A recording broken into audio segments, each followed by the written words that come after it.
So my big three issues with this motorcycle literally are the brakes, the tires, and the suspension. Oh, shucks. I was just going to ask you about that. That's the issue. So the brakes, there's no functional defect, but I can't feel a thing.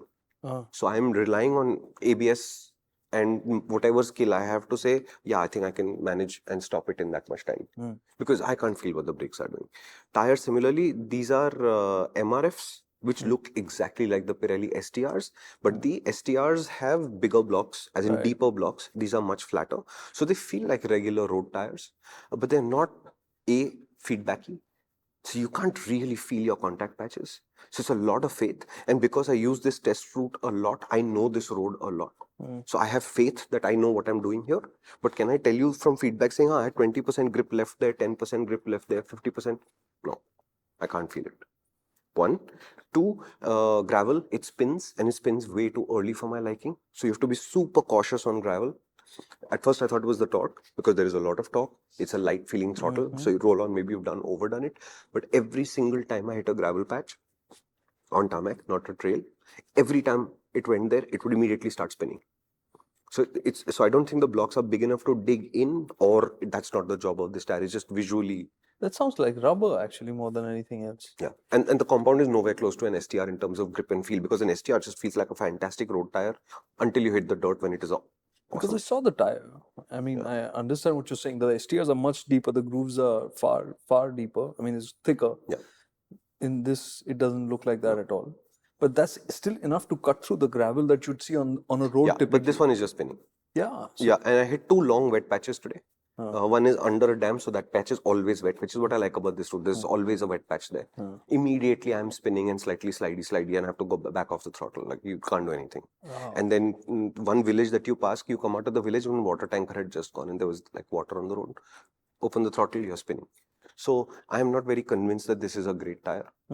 And if Royal Enfield has done the same thing they did with the Gorilla, where the tire has a job to do in terms of the design and not really a lot to do with the real world, then this is another one of those. In the dry, I didn't have a problem as long as I was willing to trust this tire. If you didn't have that faith that, yeah, I think it'll be okay, then I don't know that you'd be able to push this bike because it doesn't give you much feedback. And the third thing is the suspension, which basically absorbs nothing. Okay. I wanted to ask you, the one thing with the Interceptor, and which was slightly better on the Continental, was that, at higher speeds, like 110, 120 and all, you find that it would do a slight weave. The front end was too sharp. Now that the tires pushed it up a bit, does it feel cleaner then? What will happen though is when you're, say, going down off ramp on a flyover with a lot of expansion joints, the suspension can't do anything. Skips. Huh? Yeah, you're in the air. Okay, you have to learn that it will come up in the air, and therefore a little bit of floaty handlebar and all of this drama is going to happen. You get used to it. Okay, it's very dramatic. I don't think it's super dangerous. It is dramatic, but yeah, if you're going up a road where the turns have bumps and lumps and stuff in the middle. How many kilos again? 216. I would back off. This is not a great bike to do this with. And I'm telling you this, if you take something with far more sophisticated suspension today, which is all the way from a 400X Scrambler, 390 Duke, 401 Swart Pillion, etc., they would all handle these situations without you thinking about it. And this bike is just way too stiff to do any of this.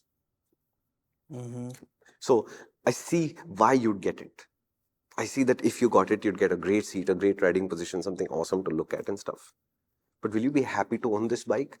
The more you want to ride, the more you want to actually ride, the more I think you'll be upset with it. Listen, this has been fun, and I think we should take this to the next level. I think our relationship's ready for it. And if you're ready, head to the MotorInc channel, where this 3-minute video ends up expanding into a hour-long video, which would be a great way for us to spend time when you're taking a jog, in a flight, commuting to work, or back. We'd love to hang out more.